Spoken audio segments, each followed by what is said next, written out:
Dostlar, bir daha salam. Azərbaycanın və Azərbaycana bağlı olan qədim tarixlə bağlı mövqeyimizi sizlə bölüşməyə, çatdırmağa davam edirik. Bu dəfə mən sizlə birbaşa iqtibaslarla, statlarla, dünyanın ən tanınmış şərqşünaslarının, qədim dövrüzlər mütəxəssislərinin, tarixçilərinin, arxeologlarının fikirlərini mən sadəcə sizə çatdıracağım. O çox vaxtınızı almamaq üçün onların fikirlərini mən deyəcəm sizə. Əvvəlcədən qeyd edeyim ki, bu məsələdə bir çox alimlər tarixşünaslıq mövqeyindən olan əsərlərin bir icmalını verirlər. Yəni 19-cu əsrdən başlayaraq 20 müasir dövrə qədər olan əsərlərin tarixşünaslığını verir. Bu bir neçə alim bununla məşğul olur, çox yaxşı tədqiqatçılar və qeyd edeyim sizə ki, Azərbaycanın tədqiqatçı Ələsgər Siyavlı Dünya tarixinin Turan dövrü 2021-ci ildə Bakıda çapdan çıxıbdır. O kitabda da bax, bu tarixşünaslıq məsələlərinə toxunur və onun da o topladığı zəngin tarixşünaslıq məsələlərindən istifadə etmişəm. Və keçirik bir məsələni qoyuruq. Dünyanın beşiyi, mədəniyyətin beşiyi ilk dövrlər Şumerlərlə başlayır.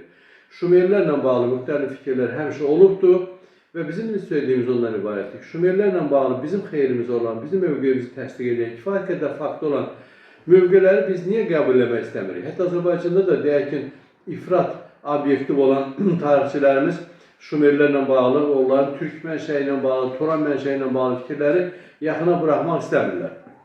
Mən bu məsələ ilə bağlı fikirləri sizin diqqətinizə çatdırmaq istəyirəm. Şumer Akkad dili və mədəniyyətinin Turan mənşəyi ilə bağlı nəzəriyyənin müəllifi İngilis alimi Henry Rawsondur.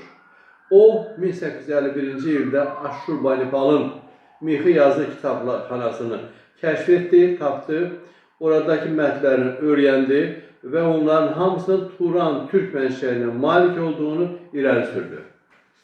Henry, həmin o Henry, İngilis tədqiqatçısı, həm də hərbi zabitidir. Henry Rawson, Jules Oppert, o da tanınmış fransız tədqiqatçısı idi. François Lenormand, o da fransız tədqiqatçısı idi. Və digərləri Şumer, Akkad, Elam dillərinin Turan Altay dil ailəsinə mənsub olduğu fikrini qəti şəkildə müdafiə edir. Onlar əvvəlcə, müəlliflərin əksəriyyəti, əvvəlcə İskiz, Skif yox, amma mötərizədə yenə də onu verir. Skif əslində Oğuz, bununla bağlı bizim sizdən bir verilişimiz oldu.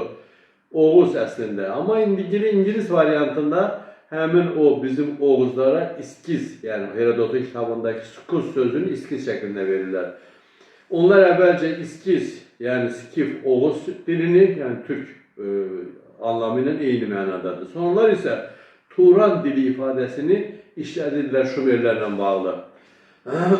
Jules Oppert, onun fikrini sizə çatdırıram mən, bildirir ki, Zend Avestada, yəni kiçik, qısa Avestada adı çəkilən və Turan dövlətinin prototipi olan Tuiriya ölkəsi elə Şumerdir.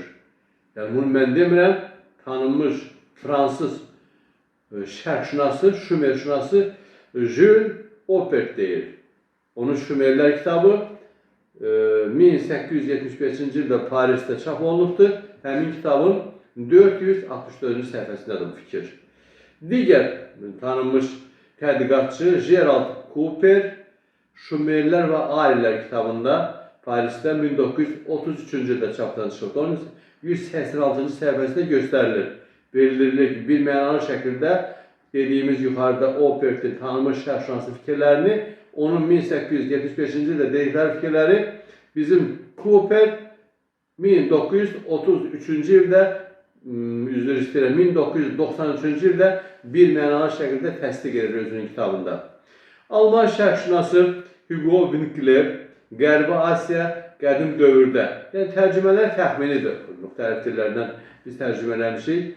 O, özünün 1904-cü ildə Sankt-Peterburgda çıxan kitabında, bu adlı kitabında, onun 6-cı, 7-ci səhifəsində göstərir. Şumer dili əsas əlamətlərinə görə türk dillərinə uyğundur. Bu, deməli, Winklerin bir ifadəsi. Digər, dedi, fransız tarixçisi Élisée Reclus, özünün insan və torpaq, insan və yer təxminən belə tərcümə eləmələr kitabında 1906-cı ildə Sankt-Peterburqda çapdan çıxıbdı. Onun 466-cı səhifəsində biz göstərir, deyir, Şumer dilində İran və Samit dillərinə xas cizgilər yoxdur. Əksinə, Turan dilləri ilə bir qohumluq var.